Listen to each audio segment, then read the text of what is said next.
Inside the Secret Biotech Scandal, the virus that changed everything. The awakening. The lights flickered above the cold metal table as alarms screamed through the underground lab. Glass vials shattered on the floor, spilling thick red liquid that sizzled like acid. Dr. Martin Hayes backed away, his hands shaking. In front of him, the girl strapped to the operating bed, the one they called Mary, was no longer still. Her veins pulsed black, her skin turning translucent as something alive moved beneath it. "Shut it down," he yelled, but it was too late. The heart monitor spiked, then flatlined. For one long moment, everything went silent. Then Mary opened her eyes.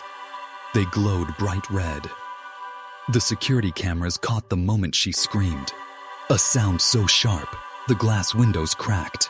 Every computer screen in the lab glitched with her heartbeat. Within seconds, the virus that was meant to cure death had escaped its host. And all of it began with one man's fear of dying. 2 months earlier, Mr. Gregory Gu, the powerful founder of GenAxis Biotech, sat in his private hospital suite, hooked up to tubes and machines. His kidneys were failing, and time was running out. To the public, he was a hero of modern medicine, the man who promised to make disease a thing of the past. But behind closed doors, he was desperate. The company's next big project, known only as Project Eve, wasn't about curing sickness anymore. It was about cheating death. Gu's adopted son, Daniel, wanted to shut the project down. "Dad, it's illegal! We're experimenting on people!" he shouted during one of their last arguments. But Gu's daughter, Claire, saw things differently. "If it saves lives, it's worth it," she whispered, staring at her father's pale face. Neither of them knew that the project had already gone too far. Deep beneath the city, in a hidden facility known as OSO Unit 9, scientists among TS had been testing a strange virus on volunteers. The virus, a genetically modified strain of influenza, was designed to repair damaged cells. But on Mary, a 19-year-old orphan recruited for cash, it did something else. It rewrote her DNA. Her body began to heal faster than anyone thought possible. Then it stopped obeying. For weeks, strange reports surfaced. Lab workers complained of headaches, nosebleeds, and blackouts. One night, a technician vanished after reporting that Mary's vitals were talking through the monitors. The official report said he quit, but Dr. Hayes knew better. He found blood under the lab doors the next morning. By the time Gu's condition worsened, he demanded results.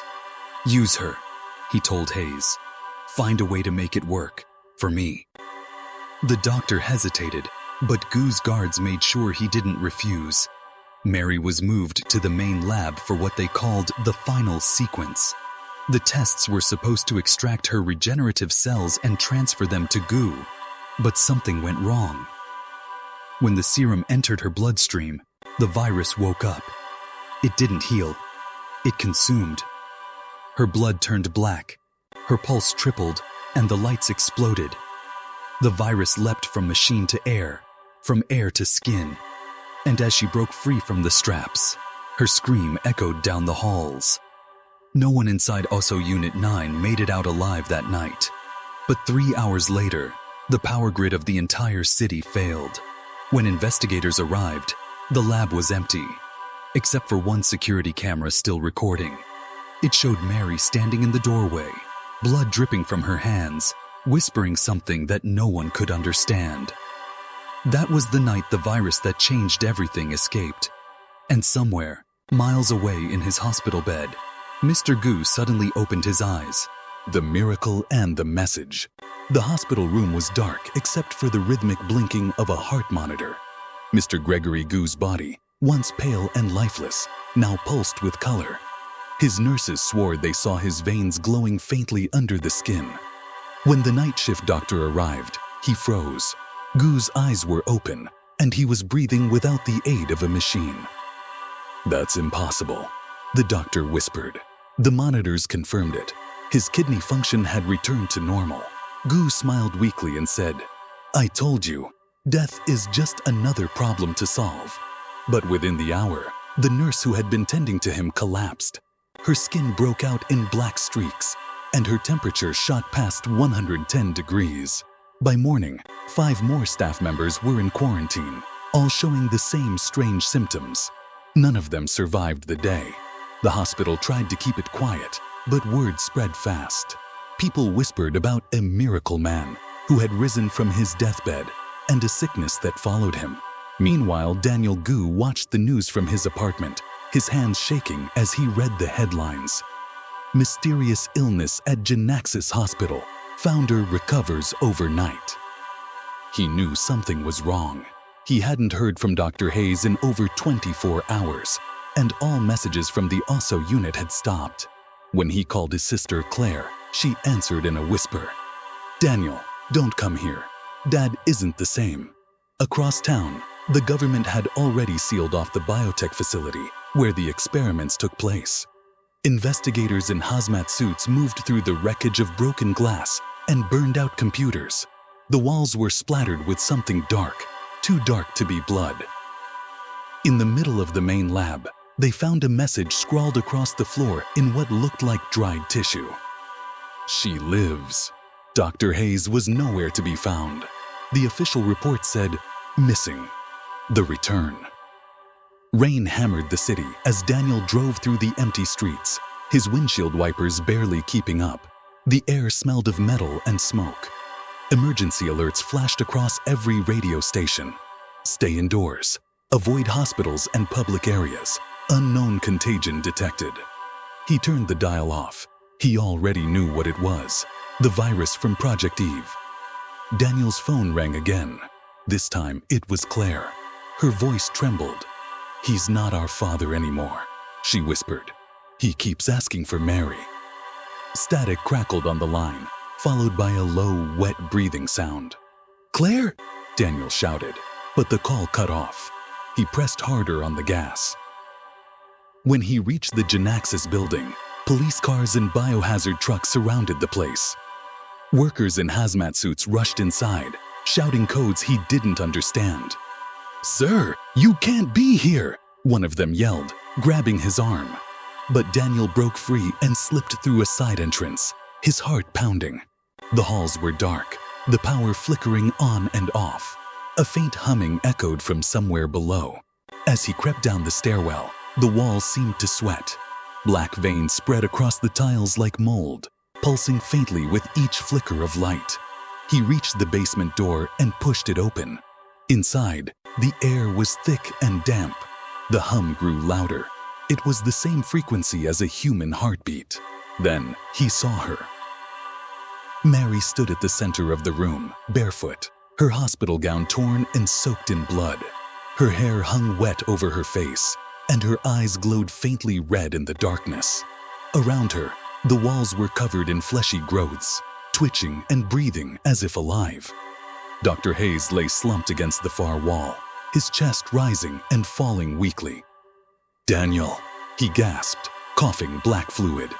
"You have to kill it before it spreads again." Mary turned slowly toward him. Her voice was soft, almost. The pulse. Daniel woke to the sound of dripping water. His head throbbed, his vision blurry.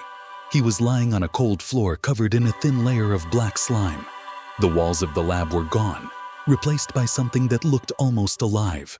The metal had melted into flesh-like material, veins pulsing beneath its surface.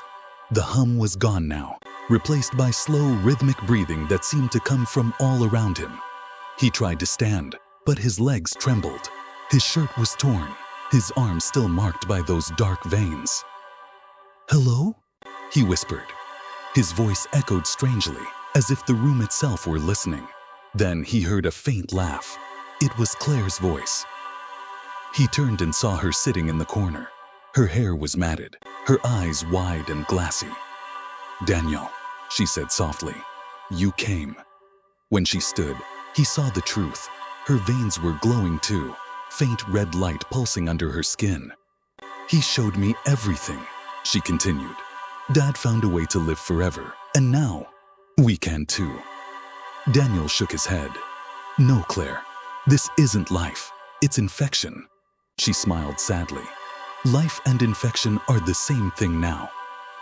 The walls around them began to move, rippling like water. From the far side of the room, a figure stepped out, Mr. Gu. His face was calm, almost peaceful, but his eyes were hollow. "The world above is already changing," he said. "You feel it, don't you? The pulse. It's inside everyone now." Daniel backed away. "You released it?" Gu nodded slowly. "It's what humanity wanted.